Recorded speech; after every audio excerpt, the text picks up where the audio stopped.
Black woman denied champagne in first class. One phone call changes everything in minutes.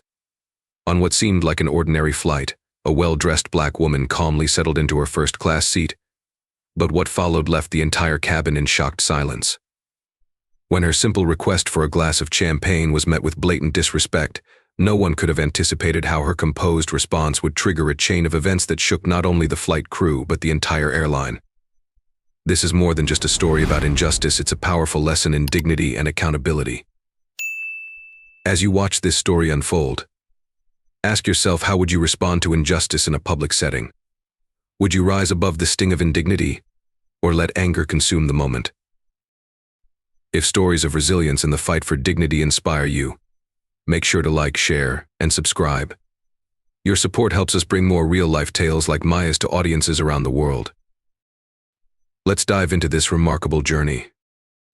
The departure lounge was alive with the subtle hum of travel-muted conversations, the shuffle of suitcases, and the occasional clink of coffee cups. Maya Carter sat by the window, her gaze fixed on the runway as the morning sunlight bathed her face in a warm glow. A polished leather carry-on rested by her side, and the delicate gold watch on her wrist glinted as she adjusted her scarf, a blend of cream and soft gold that complemented her tailored navy pantsuit. Everything about Maya exuded sophistication and composure, the hallmarks of someone who had earned her place in every room she entered. A seasoned consultant in high-stakes corporate negotiations, Maya was no stranger to pressure. She'd spent years navigating boardrooms dominated by skeptical stares and unspoken biases, her sharp mind and unflinching resolve her greatest allies. Today, though, she allowed herself a rare indulgence, a first-class seat on Flight 721, a small token of reward for her relentless work ethic. When the boarding announcement crackled through the intercom, Maya rose gracefully, ticket and passport in hand. The gate attendant greeted her with a mechanical smile, barely masking the fleeting judgment that passed across their face as they scanned her boarding pass. "Enjoy your flight, Ms. Carter," the attendant said, their tone clipped. Maya nodded politely, stepping forward with an air of calm confidence. Yet, she could feel the weight of unseen eyes on her, a silent chorus of questions from strangers wondering who she was, how she got here, and whether she truly belonged. As she entered the first-class cabin, the atmosphere shifted. The space was a symphony of understated luxury, plush leather seats, personalized lighting, and the quiet hum of exclusivity. Maya's seat, 6A, awaited her near the window. She stowed her carry-on in the overhead compartment and eased into the seat, taking a moment to soak in her surroundings. The scent of freshly brewed coffee wafted through the cabin as a flight attendant breezed by, offering pre-flight refreshments. Yet, as Maya observed the interactions between the crew and other passengers, she noticed subtle discrepancies. Smiles were warmer, tones friendlier when directed at certain passengers. By the time the flight attendant reached her row, Maya had already braced herself for what she knew might come. This wasn't new. She had long recognized the quiet prejudices that followed her, sometimes overt, often covert. But today, Maya wasn't just a passenger in first class, she was a silent force, poised and prepared for whatever might unfold.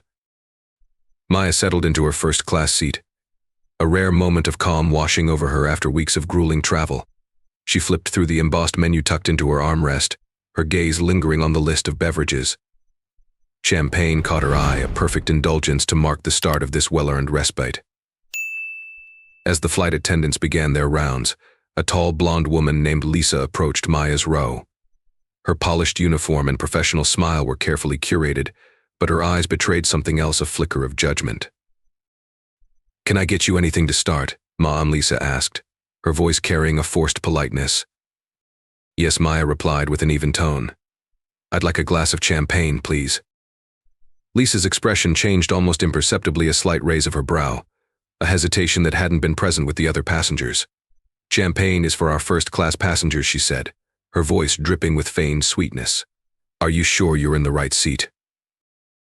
Maya felt the sting of the words, but she remained calm. Her dark eyes locked with Lisa's, steady and unwavering. "I'm quite sure," she replied, reaching into her bag to retrieve her boarding pass. Lisa took the pass, her smile tightening as she examined it. After a beat, she handed it back. "Of course. My mistake," she said, but her tone suggested anything but an honest error. Without another word, Lisa turned on her heel and walked away without fulfilling Maya's request. The tension in the air was palpable. Maya could feel the weight of eyes on her, some curious, others scrutinizing. Across the aisle, a businessman with a Rolex and a smug grin glanced at Maya, his expression brimming with unspoken commentary. Moments later, Lisa returned to the row. This time she carried a tray of champagne flutes, but she bypassed Maya entirely, serving the passengers around her instead. As she poured a glass for the businessman across the aisle, he leaned in and winked at her, eliciting a coy laugh. From the galley, another attendant, Mark, approached. He exchanged a quiet word with Lisa, both glancing in Maya's direction. They shared a chuckle before Lisa spoke louder, her voice cutting through the cabin. "Some people just don't know how to act in first class," she said, not addressing anyone in particular but ensuring Maya could hear. Maya's chest tightened, but her expression remained composed. Years of navigating similar moments had taught her the value of maintaining her poise. Slowly, deliberately, she reached for her phone. Her fingers moved with precision as she selected a contact labeled Executive Relations, Global Air. The line connected, and Maya's voice was calm, steady, and chillingly formal. "Hello, this is Maya Carter. I'm on flight 721, and there's a situation I need resolved immediately." The murmurs in the cabin quieted as passengers picked up on the gravity of the moment. Lisa and Mark, once brimming with smug confidence, exchanged uneasy glances. Maya ended the call and placed her phone on the tray table, her posture relaxed but deliberate. She didn't look at Lisa or Mark, but their whispers in the galley became more frantic, their earlier arrogance unraveling. A few rows ahead, a passenger shifted uncomfortably, exchanging a glance with their seatmate. The businessman across the aisle cleared his throat, leaning slightly toward Maya. "Everything all right, ma'am?" he asked, his tone feigning concern but laced with condescension. Maya turned her head slowly, offering a polite but sharp smile. "Yes, thank you for asking," she replied, her voice cordial yet dismissive. The businessman smirked, raising his champagne flute in a mock toast before turning his attention back to his tablet. Meanwhile, the cabin's atmosphere grew more charged. Passengers who had initially been amused now seemed uneasy, stealing glances at Maya and the crew. Lisa and Mark huddled in the galley, their hushed conversation occasionally interrupted by furtive glances toward Maya. Within minutes, the cockpit door opened, and a senior operations manager entered the cabin. His professional demeanor was tinged with tension as he approached Maya's seat. "Miss Carter," he began, his tone respectful but firm. "I'd like to personally apologize for any inconvenience you've experienced. May I speak with you privately?" Maya inclined her head slightly, her expression composed. "I appreciate the gesture, but I'd prefer to address this here," she said, her voice steady. "This isn't about inconvenience, it's about accountability." The manager nodded, his jaw tightening as he turned to Lisa and Mark. "Follow me," he said curtly, leading them toward the galley. As the murmurs in the cabin resumed, Maya leaned back in her seat, her gaze shifting to the window. The clouds outside were a serene contrast to the brewing storm within the first-class cabin. She tapped her fingers lightly against the armrest, knowing that her quiet stand was only the beginning of a much larger reckoning. The surrounding passengers were left in awe, some admiring her composure, others grappling with their own discomfort. But one thing was clear: Maya's calm resolve had shifted the atmosphere, leaving a ripple that would resonate far beyond the confines of that flight. Maya Carter sat quietly in her seat, the faint hum of the airplane's engines steadying her thoughts. Despite the blatant dismissal she had just faced, her expression betrayed nothing. Years of navigating challenging boardrooms had taught her an invaluable skill: how to remain composed under pressure. She exhaled slowly, her gaze drifting to the champagne glasses being distributed to other first-class passengers. The clink of crystal flutes, punctuated by a few muffled laughs, only sharpened her resolve. Maya knew this wasn't about a drink, it was about something much deeper. Deliberately, she reached for her phone resting on the tray table. With precise movements, she unlocked it and selected a contact from her list: Executive Relations, Global Air. The name illuminated the screen briefly before she tapped the call button. The murmurs in the cabin began to quiet as nearby passengers noticed her actions. Maya's calm, poised demeanor contrasted starkly with the rising tension in the air. Her voice, steady and clear, broke through the hushed whispers. "Hello, This is Maya Carter. I'm currently aboard Flight 721, seated in first class, and there's an issue that requires immediate attention. The words carried a weight that rippled across the cabin. The faint amusement that had lingered among some passengers dissipated, replaced by curiosity and unease. At the galley, Lisa and Mark froze mid-conversation. Their earlier smug expressions faltered as the gravity of Maya's actions began to register. Lisa's hand tightened around the edge of the counter, her face pale. Maya continued the conversation, her tone measured but resolute. The treatment I've received from your crew is not only unacceptable but entirely unprofessional. I expect this to be addressed promptly. The call ended as decisively as it had begun. Maya placed her phone back on the tray table, her movements unhurried. She leaned back in her seat, her hands resting lightly on the armrests, exuding an air of quiet confidence. The shift in the cabin's atmosphere was immediate and palpable. Passengers who had been spectators to the earlier confrontation now exchanged uneasy glances. Some avoided looking at Maya altogether, their discomfort apparent. From her seat, Maya could see Lisa and Mark in the galley, their hushed conversation growing more frantic. Mark's posture, once relaxed, was now rigid, his arms crossed tightly over his chest. Lisa's face flushed as she gestured toward Maya, her movements erratic. "I'm telling you," she called someone important, Mark hissed, his voice carrying just enough for Maya to hear. "Just stay calm," Lisa snapped back, though her own voice trembled. "We'll handle it." The cabin doors opened, and a senior operations manager boarded the plane. His arrival sent another ripple through the first-class cabin. Passengers craned their necks to see what was happening, their curiosity piqued by the sudden escalation. The manager, a composed man with sharp eyes and an authoritative presence, walked directly to Maya's seat. He stopped in front of her, his tone formal but deferential. "Miss Carter," he began, his voice steady, "I'd like to personally apologize for the experience you've had on this flight. We take these matters very seriously." Maya regarded him calmly, her gaze unwavering. "I appreciate your apology," she replied, her tone polite yet firm. "However, an apology doesn't address the deeper issue. This is about more than just me, it's about ensuring this behavior isn't tolerated toward anyone." The manager nodded, a flicker of unease crossing his face. "I understand. Rest assured, there will be immediate consequences." He turned toward Lisa and Mark, both of whom stood frozen near the galley. "Lisa, Mark," he called, his tone clipped. "Please come with me." The two attendants exchanged a glance, their earlier confidence now entirely eroded. They followed the manager toward the galley, their movements stiff. As they disappeared from view, Maya leaned back slightly, allowing herself a moment of quiet satisfaction. She didn't need to witness what would come next, she had already made her point. The businessman across the aisle, who had smirked at her earlier, shifted uncomfortably in his seat. After a moment he cleared his throat. "Impressive," he muttered, tilting his champagne glass toward her in a half-hearted gesture. Maya turned to him, her lips curving into a polite smile that didn't quite reach her eyes. "It's not about impressing anyone," she replied. "It's about accountability." The businessman blinked, his arrogance evaporating under her gaze. He nodded curtly before returning his attention to his tablet, clearly chastened. Meanwhile, the cabin slowly returned to its usual rhythm, though the tension lingered. The other flight attendants moved more cautiously, their smiles forced and their demeanor subdued. Maya remained a picture of composure, her fingers lightly tapping the armrest. She knew this wasn't just about a single moment, it was about setting a precedent. Her actions had already created ripples, and those ripples would eventually lead to change.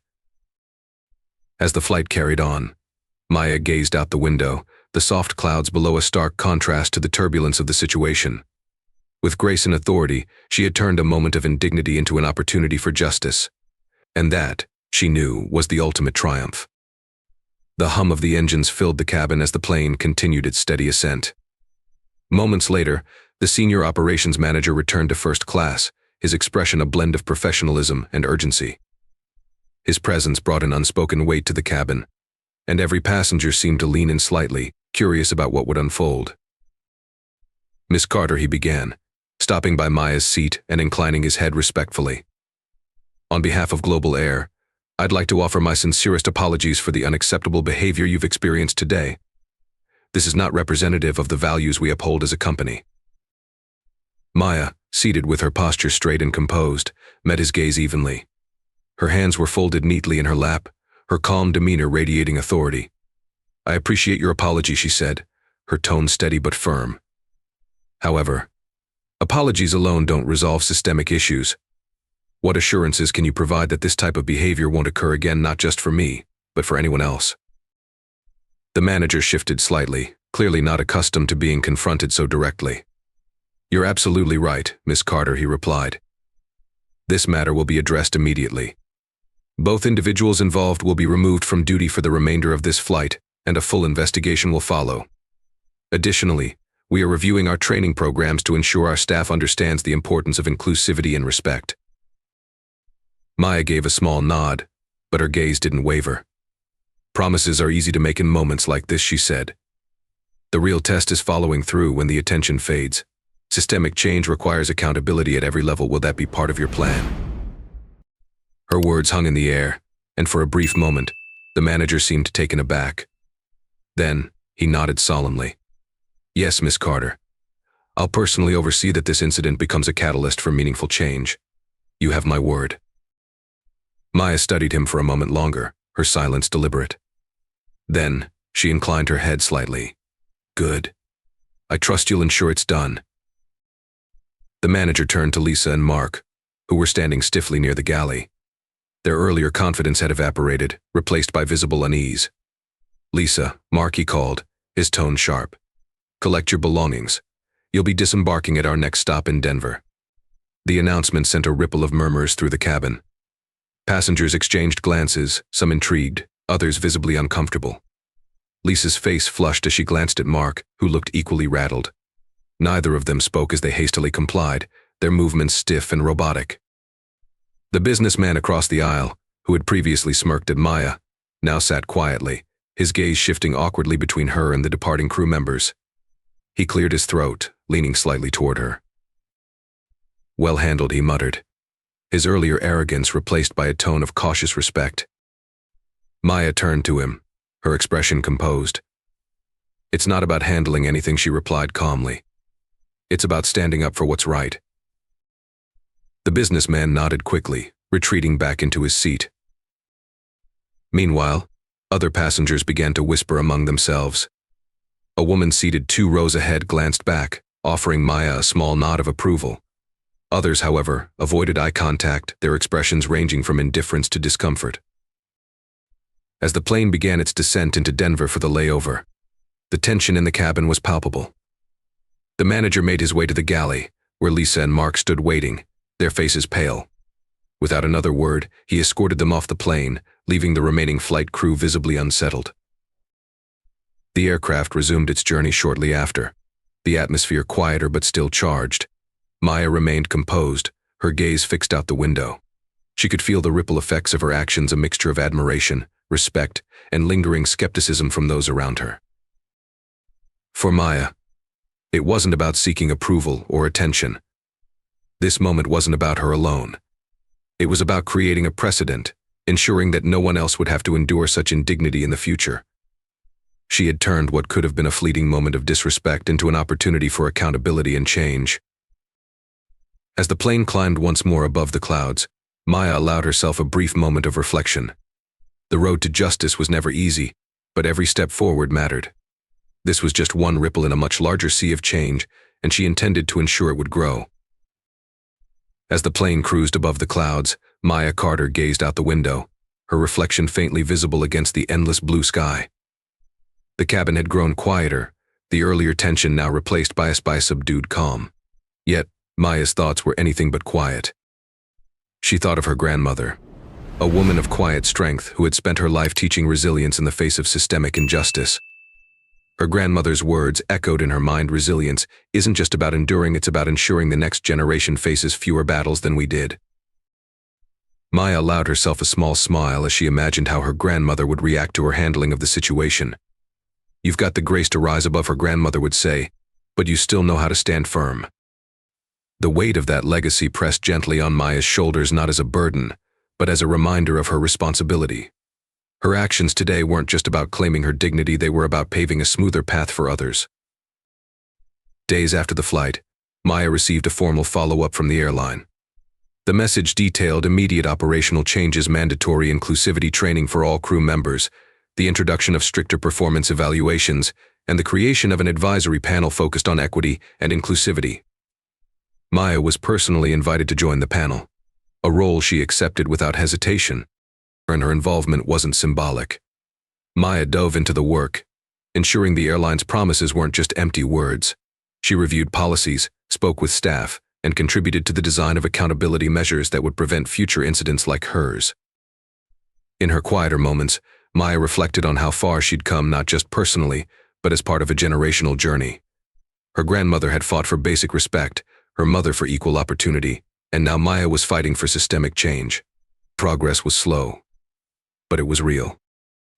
Months later, Maya received messages from passengers who had noticed improvements in the airline's service and treatment of customers.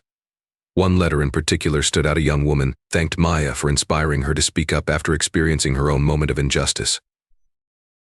This was the ripple effect Maya had hoped for. Change didn't happen in grand, sweeping gestures. It happened in moments like these, small, deliberate actions that, when combined, could create waves.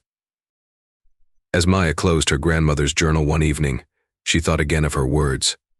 We endure, we rise, and we make the world better, not just for ourselves, but for those who come after us. Maya knew the ripple she had set in motion would continue to grow, long after her flight had landed.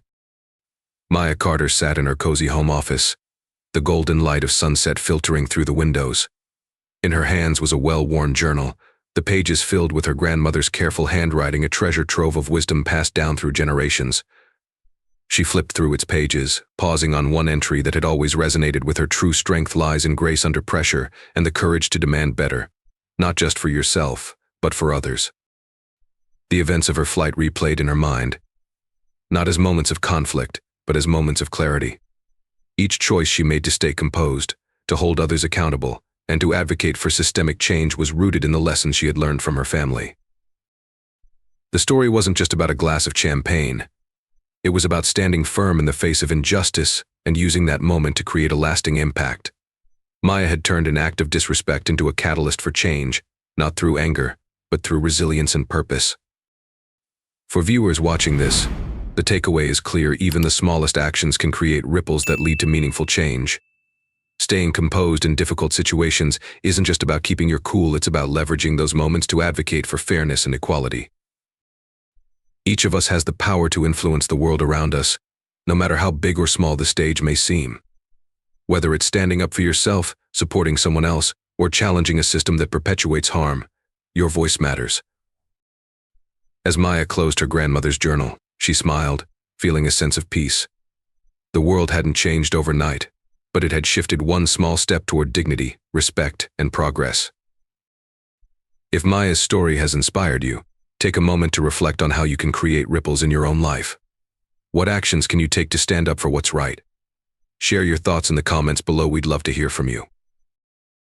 And if stories of resilience, accountability, and real-life change resonate with you, don't forget to like this video, share it with your friends, and subscribe to our channel. Your support helps us bring more impactful stories like this to light. Together, let's continue creating ripples that make the world a better place. Thank you for watching, and we'll see you in the next story.